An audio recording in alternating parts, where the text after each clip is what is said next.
सिरोमणि सुंदर साथ जी, माताएं, बहनें, भाइयों, ब्रह्म ज्ञान रसधारा, ब्रह्म ज्ञान चर्चा, ब्रह्म ज्ञान का अनुभव। देखिए, संसार के अंतर्गत 3 प्रकार की उन्नति होती है। जीवन की उन्नति आप सोचते हैं तो 3 प्रकार की उन्नति होती है। भौतिक उन्नति, नैतिक उन्नति और आत्मिक उन्नति। तो देखिए, भौतिक उन्नति में तो सब कोई लगे हुए हैं, पढ़े लिखे भी, अनपढ़ भी, छोटे बड़े, स्त्री पुरुष, दुनिया में जितने भी मनुष्य हैं, हर कोई भौतिक उन्नति में लगा हुआ है कि मेरा घर होना चाहिए, मेरा व्यापार होना चाहिए, या मेरी नौकरी होनी चाहिए, और मेरे घर में खाने पीने का ठीक ठाक इंतजाम होना चाहिए, मेरे साथ कोई वाहन होना चाहिए, चाहे मोटरसाइकिल हो, चाहे छोटे लोग हैं तो साइकिल ही सोचते हैं, थोड़े पैसे आ जाए तो मोटरसाइकिल, आदि आदि, फिर गाड़ी की सोच होती है। ये भौतिक उन्नति है कि धीरे धीरे हर कोई चाहता है कि हम आगे बढ़े, दुनिया में जो विज्ञान ने सुख सुविधा दी है उसका उपभोग कर सके, उसकी जो है हम खुशी मना सके कि मेरे पास है। इसके लिए मैं मेहनत करूँगा, परिश्रम करूँगा, पैसा कमाऊँगा, कमाए हुए पैसे को मैं बचाऊँगा और सुख सुविधा से रहूँगा। ये भौतिक उन्नति है कि कोई चीज़ की कमी न रहे, खाने पीने, रहने, चलने फिरने, मौज मस्ती में कोई कमी न रहे, उसको भौतिक उन्नति कहा जाता है। दूसरी उन्नति है नैतिक उन्नति, क्योंकि भौतिक उन्नति के मार्ग में झूठ भी बोला जाएगा। व्यापार करने वाले व्यापारी कभी कभी क्या करते हैं कि 50 रुपये का सामान है तो 100 बोल देते हैं। कई व्यापारी तो 200 भी बोल देते हैं। जो हाट बाजार में आते हैं, हाट बाजार में जो थोड़ी देर के लिए 5-7 घंटे के लिए अपनी दुकान लगाते हैं, फिर उठ के चले जाते हैं। ऐसे जो खुदरा व्यापारी होते हैं वो लोग तो जो मर्जी उसका दाम लगा देते हैं, और ग्राहक लोग थोड़ा बहुत कम करता है तो खुश होते हैं।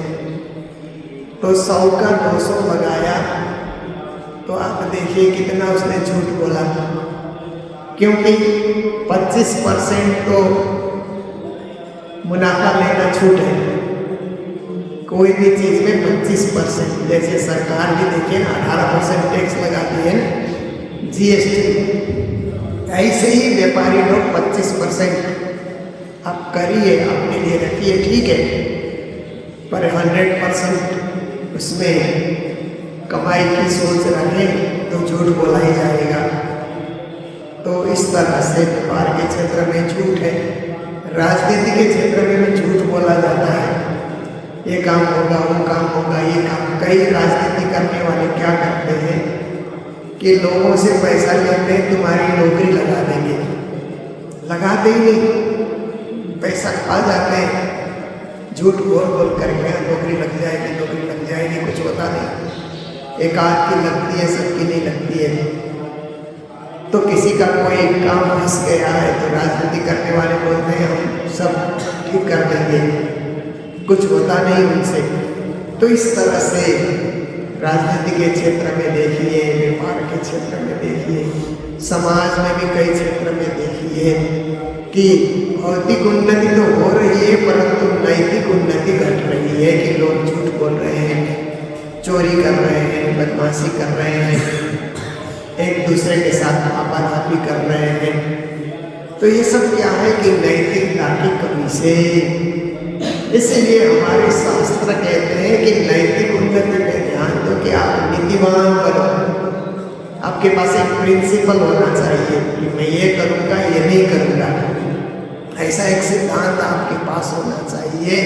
और आप नीतिवान बन करके, सच्चरित्रवान बन करके आप आगे बढ़ते रहे जीवन में, और किसी के प्रलोभन में आप न जाएं। कोई प्रलोभन दिखाता है, कोई कुछ करता है, उसमें आप फंसे नहीं। अपनी नैतिकता को न छोड़ें कि हम ईमानदारी से कमाएंगे, ईमानदारी से संपत्ति जोड़ेंगे, संपत्ति जोड़ने में बेईमानी नहीं करेंगे। ऐसी सोच जो रखते हैं वो क्या कहा जाता है कि नीतिवान, ऐसे लोगों को नीतिवान कहा जाता है कि नैतिकता उनमें है। नैतिकता का पतन हो जाए तो आदमी बचता नहीं। इसीलिए नैतिकता को बचा करके रखना ये जीवन का एक बड़ा भारी पुरुषार्थ होता है। तो ये भी बहुत सारे लोग करते हैं, आप देखिए, क्योंकि आज दुनिया में नैतिक लोग के चलते ही तो दुनिया चल रही है। सब बेईमान हो जाए तो दुनिया कैसे चलेगी? आप देखिए ना, कभी कभी आप यात्रा करते हैं तो ट्रक के पीछे लिखा रहता है 100 में 99 बेईमान, फिर भी मेरा भारत महान, ऐसा लिखा रहता है। पर 100 में 99 बेईमान नहीं होते हो तो ट्रक में किसी ने एक बार लिख दिया तो देखा उसे एक शर्ट में उतार लिया, और वो एक क्या है कि एक उनके लिए एक महावाणी की तरह हो गई। पर ऐसा नहीं होता है कि 100 में 99 बेईमान हो जाए तो एक का क्या चलेगा। इसलिए आप देखिए 100 में 25%, 30%, 40% लोग अच्छे ही होते हैं, वो क्या है, नीतिवान होते हैं। बाकी कलियुग का प्रभाव है कि लोग बेईमान भी है इस संसार के अंतर्गत। परंतु हम धर्म के अनुयायी क्या करें और लोगों के पीछे हम क्यों चले? हमारा धर्म क्या कहता है, हमारा शास्त्र क्या कहता है? शास्त्र कहता है कि कैसे ही विपत्ति आ जाए नीति को न छोड़ो, नैतिकता को न छोड़ो, यही आपका कर्तव्य है, यही आपका धर्म है, यही आपका कर्म है कि आप अपने नैतिकता में बने रहो और उससे उन्नति करो जीवन में। तो ये धर्म की शिक्षा है। इसलिए धार्मिक लोगों को बेईमानी के रास्ते कभी जाना ही नहीं चाहिए। और तीसरी उन्नति है आत्मिक उन्नति। आत्मा को जागृत करना, आत्मा को मोक्ष में पहुंचाना, आत्मा का चिंतन करना, आत्मा तत्व का बोध करना। मेरे अंदर आत्मा है, इसका बोध होना चाहिए। बहुत सारे लोगों को बोध ही नहीं होता है, शरीर ही सब कुछ कर रहा है, ऐसा लोग सोचते हैं। जो कुछ हो रहा है मेरे शरीर से हो रहा है, ऐसा लोगों को लगता है। परंतु शरीर तो एक साधन है, करने कराने वाली तो आत्मा है ना। आत्मा है, इसलिए शरीर उठ रहा है। रात को हम सोए और रात को ही आत्मा निकल गई तो सुबह शरीर उठेगा ही नहीं। शरीर को उठने से लेकर के सांस लेना, हृदय की धड़कन चलना, खाए हुए पच जाना, लोगों से बातें करना, लोगों को देखना, आँख से देखना और कान से सुनना, नाक से सुगंधी लेना, जीभ से बोलना, इंद्रियों से पता चलना, ये सब आत्मा के होने से ये सब क्रियाएं होती है। आत्मा नहीं तो कुछ नहीं। इसलिए उस आत्मा को पहचानना, उस आत्मा को जगाना, उस आत्मा को फिर से 84 के चक्र में जाने नहीं देना, उस आत्मा को ज्ञान के मार्ग से, भक्ति के मार्ग से परम धाम पहुँचाना, उसको आत्मिक उन्नति कहा जाता है। ये धार्मिक क्षेत्र में इसकी शिक्षा दी जाती है, स्कूलों में इसकी शिक्षा नहीं है। स्कूल, कॉलेज, यूनिवर्सिटी आप जाइए, कोई आत्मा की बात करता ही नहीं है। पर धर्म क्षेत्र में जब हम आते हैं तो हमारे गुरुजन, हमारे शास्त्र आत्मा का परिचय कराते हैं और आत्मा तत्वों का बोध कराते हैं। फिर आत्मा जागने की बातें करते हैं, जैसे प्राणनाथ जी ने भी जागने की बात की है कि आत्मा को जगाओ, परमात्मा से मिलाओ, परम धाम की प्राप्ति करो। ये आपकी आत्मिक उन्नति है। इसी आत्मिक उन्नति को आध्यात्मिक उन्नति भी कहा जाता है। प्रकारांतर में, दूसरे शब्दों में, अध्यात्म से उन्नति करना ये आत्मा जागृति की बात है। तो आज की चौपाई में श्री जी महाराज हमें समझा रहे हैं। और कहे न सुतम अद्भुत, दुनिया में धर्मावलंबी तो बहुत है, धर्म के प्रतिपालक, धर्म के जो है अनुयायी,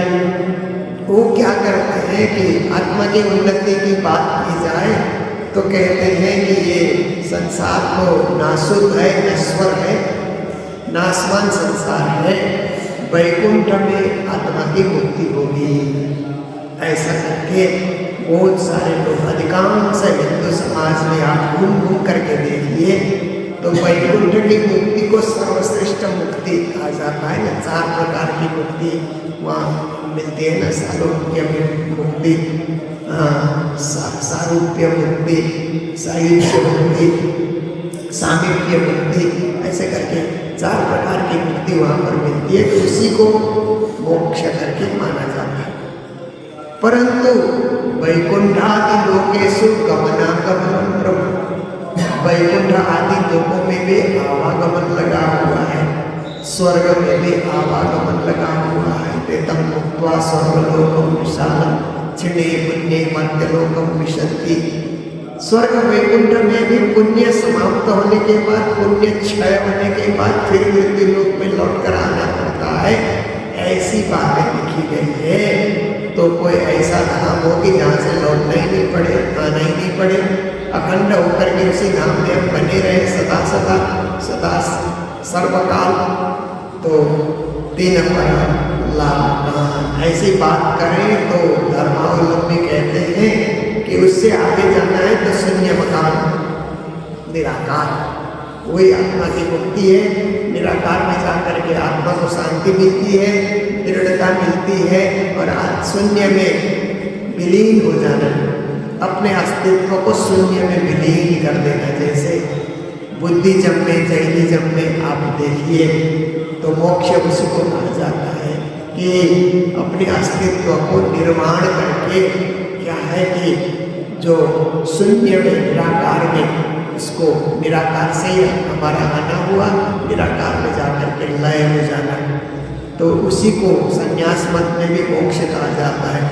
मुस्लिम परंपरा में भी उसी को बेजगुन करके उसी को मोक्ष करके कहा जाता है। अधिकांश संप्रदाय वाले निराकार को ब्रह्म मानते हैं, वो साकार ब्रह्म को मानने के लिए स्वीकृत नहीं देते हैं, स्वीकार नहीं करते हैं और उसी को सब कुछ मान लेते हैं। पर प्राणनाथ जी कहते हैं, पढ़ते वेद कते बको, इन लोगों ने वैकुंठ कहा, शून्य कहा, निराकार कहा, ये वेद कते पढ़ करके कहा है। ऐसे नहीं कहा, इन्होंने भी वेदों को पढ़ा, पुराणों को पढ़ा, कते ग्रंथों को पढ़ा, दुनिया के धर्मशास्त्र को इन्होंने पढ़ा और पढ़ने के बाद वहाँ जाकर के अटक गए।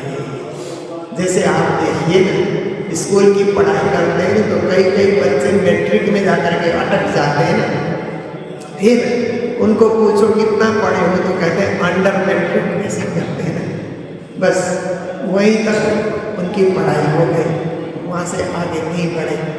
तो कई लोग फिर पढ़ते हैं तो फिर ग्रेजुएट बन जाते हैं, अंडर ग्रेजुएट भी कहते हैं कई लोग की, ऊपर नहीं जा सके, पास नहीं कर सके तो ऐसा करके फिर एमए की डिग्री, मास्टर की डिग्री होती है, फिर पीएचडी की डिग्री होती है। देखिए डिग्रियां तो आगे आगे है ना, खोजी करने से, अध्ययन करने से और शिक्षा के अंतिम छोर तक जाने से ही तो सब कुछ की प्राप्ति होती है। देखिए इसी तरह मोक्ष की प्राप्ति भी खोजी करने से, उत्तरोत्तर सीढ़ी चढ़ने से, नित खोजे चरणी चढ़े नए नए करे विचार करने से। एक चौपाई में कहा कि मनुष्य को खोजी मूलक होना चाहिए। हम खोज करते रहें, एक जगह टिके नहीं, वहीं जाकर के संतुष्ट न हो कि हम खोजी करते रहें, नित खोजे, आज भी खोजी करें, कल भी खोज करें, परसों भी खोज करें, चरनी चढ़े। और खोजी करने से वहीं के वहीं खोजी करके न रहे, सीढ़ी भी चढ़े, चरनी का तो सीढ़ी चढ़े, खोजी की भी एक सीढ़ी होती है ना। तो जैसे बच्चे स्कूल जाते हैं तो श्रेणी चढ़ते हैं, श्रेणी चढ़ना सीढ़ी चढ़ने के समान, क्लास 1, 2, 3, 4 होते हुए चरनी चढ़ रहे हैं, सीढ़ी चढ़ रहे हैं, पढ़ाई कर रहे हैं। इसका अर्थ है कि क्लास भी हो, आगे आगे उत्तरोत्तर बढ़ते जा रहे हैं। तो ऐसे ही आध्यात्मिक क्षेत्र में भी ज्ञान की ऊंचाई में जाना चाहिए। तो श्री जी महाराज कहते हैं, पर कई लोग एक जगह जाकर के रुक जाते हैं, कहीं वैकुंठ में रुक जाते हैं, कहीं तो पितृलोक में ही रुक जाते हैं, कहीं स्वर्ग में, कहीं वैकुंठ में, कहीं शून्य में, निराकार में, वहाँ जाकर के अटक जाते हैं, उससे आगे कुछ नहीं, ऐसा बोलते हैं। जैसे आप देखिए कि जो अंडर मैट्रिक होते हैं ना, जो लेबर क्लास का काम करेंगे या प्यून का काम करेंगे, छोटी मोटी नौकरी मिलती है, करते हैं, तो फिर कहते हैं पढ़ाई में क्या रखा है, खुद पढ़ नहीं पाया, खुद की अकल काम नहीं की, तो औरों को भी भटका देता है ना कि पढ़ाई में क्या रखा है, कुछ नहीं है, नौकरी करो, काम करो, कमाई करो, धंधा करो, ऐसा करके पढ़ने वालों को भटका देते हैं। इसी तरह जो थोड़े से मोक्ष धर्म का अनुभव किए हुए लोग होते हैं, वो आगे खोज करने वाले को भटका देते हैं। अरे स्वर्ग से आगे कुछ है नहीं, तुम क्यों खोजी करते हो, क्यों परेशान होते हो, वैकुंठ से आगे कुछ नहीं, शून्य से आगे कुछ है नहीं, ऐसा करके भटका देते हैं। तो श्री जी महाराज कहते हैं कई पढ़े लिखे लोग भी भटक जाते हैं। कोई भटकाता है तो ये भटका रहा है कि वास्तविकता से बोल रहा है, इसकी तो अनुसंधान आप कीजिए ना। कोई ऐसे भटका रहा है तो भटक नहीं जाना चाहिए। दुनिया में अधिकांश लोग ऐसे होते हैं कि सुनी सुनी बातों में भटक जाना। जैसे आप देखिए कहीं चल करके यात्रा कर रहे हैं, तो एक आदमी से आपने पूछा कि इधर जाने का रास्ता कहाँ है, तो बता दिया, तो इतने में नहीं चलना चाहिए, कोई भटका भी नहीं सकता है। अनजान लोग भी रास्ता दिखा सकते हैं ना, इसलिए दूसरे से भी पूछिए, कम से कम 2 जन से कंफर्म करेंगे तो कोई गलत मार्ग में नहीं जाएंगे हम। एक आदमी को पूछेंगे तो अनजान आदमी भी कुछ तो कुछ बोल ही देगा, इधर जाओ उधर जाओ, ऐसा करके भटका देता है। ऐसे ही मोक्ष धर्म के मार्ग में भी कई लोग भटकाने वाले आपको मिल जाएंगे। भटकना नहीं चाहिए, आपकी खोजी जारी रहनी चाहिए। कर्म मायने यह निधान, और बहुत सारे लोग अपने ढंग का अर्थ करते हैं, मन मर्जी अर्थ करना या मन के मुताबिक चलना, ऐसा लोगों का होता है। श्री जी महाराज कहते हैं वास्तविक अर्थ न करने से और परब्रह्म परमात्मा की पहचान न होने से, वहाँ तक गम न होने के कारण मनमाना अर्थ करके लोग खुद भी कहीं अटक जाते हैं, दूसरों को भी कहीं भटका देते हैं, खुद भी भटके हुए होते हैं, औरों को भी भटकाना चाहते हैं। ना तो ये शब्द शास्त्रों के बुद्धि समूह शुद्धा। श्री जी महाराज कहते हैं कि जिन शब्दों को प्राणनाथ जी ने पकड़ा, वे सारे शब्द भी शास्त्रों में, परम धाम को उन्होंने पकड़ा तो शास्त्रों में, अक्षरातीत शब्द पकड़ा वो भी सारे शास्त्रों में लिखा हुआ है। और आप देखिए कि राज शब्द को पकड़ा वो भी शास्त्रों में लिखा हुआ मिलता है। और पिया इत्यादि शब्द को उन्होंने पकड़ा तो वृंदावनी जो भाषा है वहाँ पर परमात्मा को पिया कहा ही जाता है। और इस तरह से जो भी शब्द श्री जी कहते हैं, मैंने जो भी शब्द चुना है वो धर्मशास्त्रों में, धर्म ग्रंथों में, संतवाणी में कहीं न कहीं उल्लिखित है।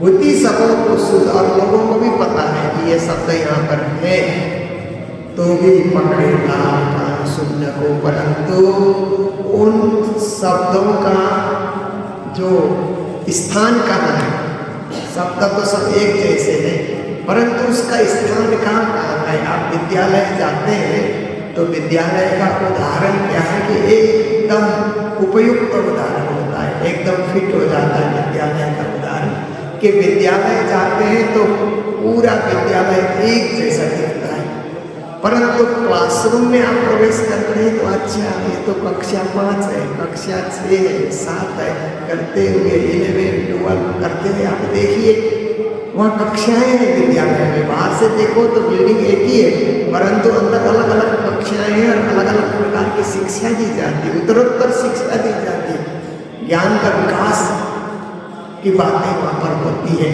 तो इसी तरह से धर्म ग्रंथों में भी आप पढ़ेंगे तो उत्तरोत्तर शिक्षा है, आगे बढ़ने की प्रेरणा भी वहाँ पर है।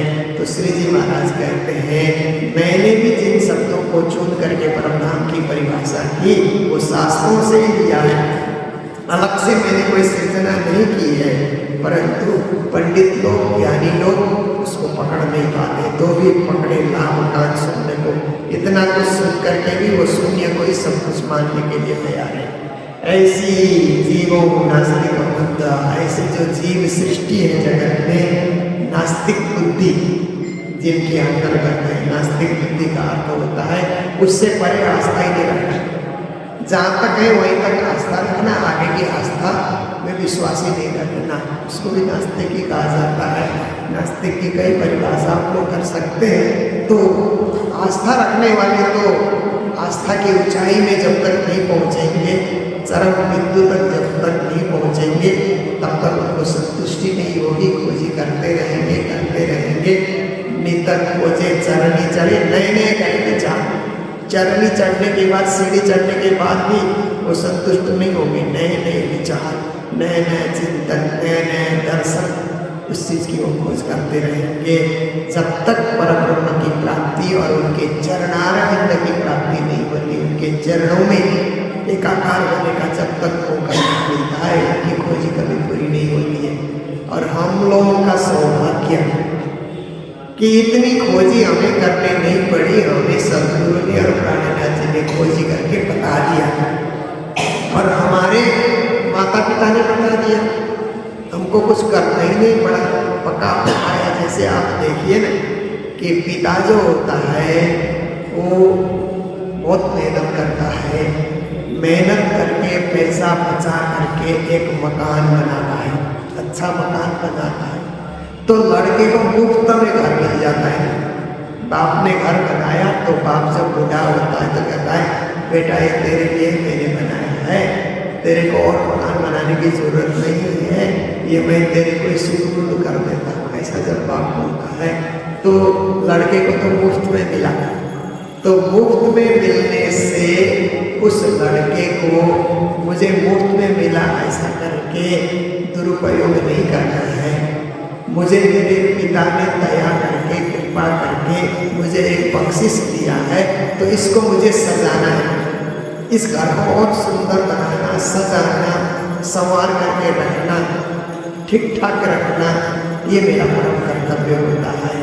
तो ऐसे ही माता पिता से हमें मिला, गुरुजनों से हमें मिला, तो इसको हम सजाएं, सुंदर बनाएं और हम आगे बढ़ें कि मुझे घर बनाने के लिए जो परिश्रम करना था वो नहीं करना पड़ा, तो घर सजाने का ही तो मुझे करना है, बनाना नहीं है। बनाना कठिन कार्य होता है, सजाना तो सरल कार्य होता है। ऐसे ही हम जीवन को सजाएं कि हम तो प्रणामी हैं, माता पिता गुरुजनों की कृपा से प्रणामी परंपरा में हम पैदा हुए, जुड़ गए, यही परमात्मा की असीम कृपा है। इसलिए इस जीवन को सदा सदा सदुपयोग जीवन का करते रहें और आत्मा उन्नति के पथ पर सदा सदा चलते रहें, यही हमारा लक्ष्य होना चाहिए। तो यही हमारा आज का समय भी पूर्ण होता है। हम लोग चर्चा में आधा घंटा बैठते हैं और जीवन के अमूल्य समय राज्य को अर्पित करने के लिए प्रयास करते हैं।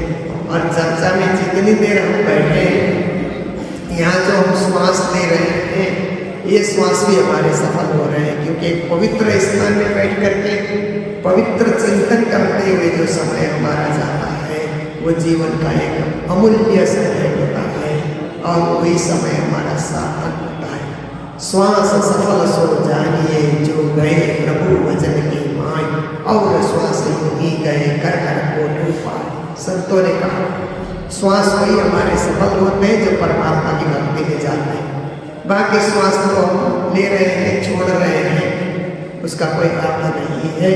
जो परमात्मा का नाम लेकर के, उनका ज्ञान सुनने में जो श्वास लेकर के श्वास छोड़ रहे हैं, उतने ही श्वास हमारे परमात्मा के घर में दर्ज होंगे, राज्य के द्वार में हमारे उतने ही श्वास दर्ज होंगे जो उनके लिए हमने बिताए। अपने लिए जो बिताया वो दर्ज नहीं होगा। तो इस प्रकार से जैसे नौकरी करने वाले जो ऑफिस में नौकरी करते हैं ना, तो जितने घंटे नौकरी करते हैं उतना ही उनका दर्ज होता है। 24 घंटे का समय उनका दर्ज नहीं होता है। तुमने 8 घंटे नौकरी की, 6 घंटे नौकरी की, कई देशों में उस हिसाब से सैलरी दिया जाता है। तो इस ऐसे ही राज्य के दरबार में भी जितने समय हमने बिताया पूजा करने में, पाठ करने में, जप करने में, ध्यान करने में, चर्चा सुनने में, उतना ही दर्ज होता है। बाकी सब श्वास निरंतर चले जाते हैं। इसीलिए ऐसे काम, ऐसे मौका हमको जब जब भी मिले उसका पूरा सदुपयोग करके अपने जीवन को हम सजा सके। इन्हीं शब्दों के साथ आज की चर्चा को विराम दे रहे हैं और आज के दिन जो सेवाएं हमारे पास आई है मैं उनका नाम उच्चारण करना चाहूँगा। अंकल निवासी जो हमारे डोनर है, प्रसाद है, ताराबड़ी गुरु, युनिता, मीरा, छत्र बहादुर और सुमनी, ये गुरु परिवार तो उनकी सेवा हमें मिली है। उनको बहुत बहुत बधाई, मंगल बधाई। और आज ही के दिन कार्तिक शुक्ल पक्ष प्रतिपदा के दिन से गुजरात में नव वर्ष माना जाता है। ऐसे तो पूरे हिंदुस्तान में क्या है कि हिंदुस्तान में तो बैसाख से नव वर्ष माना जाता है, रामनवमी के समय से, परंतु गुजरात में 6 महीने पहले से ही दिवाली के दूसरे दिन से ही नव वर्ष माना जाता है। तो हमारे सभी गुजराती श्रोता जो ऑनलाइन श्रोता हैं उनको दीपावली की मंगल बधाई और नव वर्ष प्रारंभ होने की भी उनको मंगल बधाई देते हैं। और आज ही के दिन हमारे श्री लीला प्रसाद साहब कोटा जी जो हमारे बड़े भैया हैं, उनकी धर्मपत्नी जसोदा साहब कोटा जो कालीकोट में उनका जन्म हुआ था, भालूकोट में, और अपने प्रणयनी बालिका विद्या मंदिर में उन्होंने क्लास 10 तक अध्ययन किया। उसके बाद वैवाहिक बंधन में बंध गई और उसके बाद फिर उन्होंने और आगे अध्ययन करके टीचर का काम भी उन्होंने किया। उनका जो है एक बहुत सुंदर सरल स्वभाव और संत गृहिणी के रूप में उन्होंने अपने जीवन को पूर्ण किया। उनका धाम गमन हो गया तो भी 1 महीना पूरा हुआ है। तो उनके नाम से आज यहाँ पर हम लोग 2 बजे से गोटा पारायण पाठ करेंगे और शाम को जो भंडारा होगा वो भी उन्हीं के नाम से होगा। तो आप सभी लोग इसमें सहभागी बनेंगे। बोलो सतगुरु महाराज की, श्री प्राणनाथ प्यारे की, सर्व सुंदर साथ की, ना तो ये शब्द शास्त्रों के,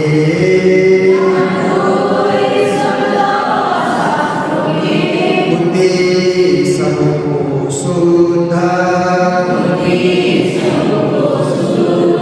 तो भी पकड़े लाभवान सुंदर को,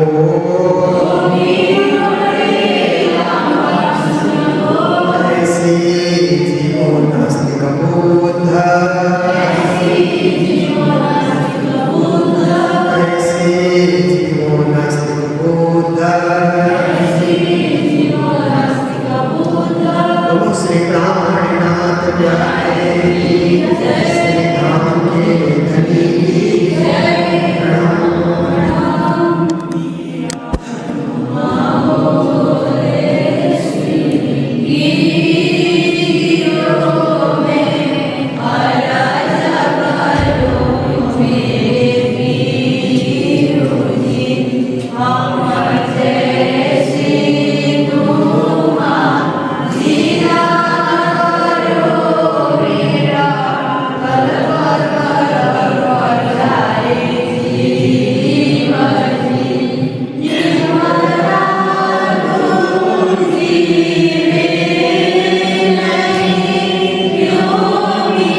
Thank you.